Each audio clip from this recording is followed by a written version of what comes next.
இந்த இடதுபுறத்தில் பார்க்கும் அனைத்துமே கெப்பாசிட்டர்கள். இது சர்க்யூட்டில் கெப்பாசிட்டன்ஸை உண்டாக்கும். இந்த வலதுபுறத்தில் இருப்பது கெப்பாசிட்டர் இல்லை, ஆனாலும் இதுவும் சர்க்யூட்டில் கெப்பாசிட்டன்ஸை உண்டாக்கும். இந்த வீடியோவில் இது எவ்வாறு நிகழ்கிறது என்று விரிவாகவும் தெளிவாகவும் பார்ப்போம். கன்சிடர், நாம் ஒரு 1 வோல்ட்டை பிசிபி ட்ரேஸில் கடத்துகிறோம் என்று எடுத்துக்கொள்ளுங்கள். இந்த பிசிபி ட்ரேஸுக்கு கீழ் FR4 மெட்டீரியல் உள்ளது. அதன் பின் கிரவுண்ட் பிளேன் உள்ளது.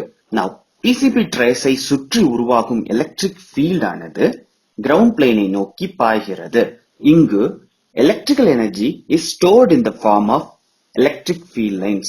அதாவது இந்த கண்டக்டிவ் காப்பர் பிளேட்ஸுக்கு நடுவில் எலக்ட்ரிக் ஃபீல்ட் லைன்ஸின் மூலம் எனர்ஜி ஸ்டோர் செய்யப்படுகிறது. இதையே கெப்பாசிட்டன்ஸ் என்கிறார்கள். இந்த கெப்பாசிட்டன்ஸ் ஆனது ஹை ஃப்ரீக்வன்சி சிக்னல் டிரான்ஸ்மிஷனில் எவ்வித தாக்கத்தை ஏற்படுத்துகிறது என்பதை நாம் நமது முந்தைய வீடியோக்களில் பார்த்தோம்.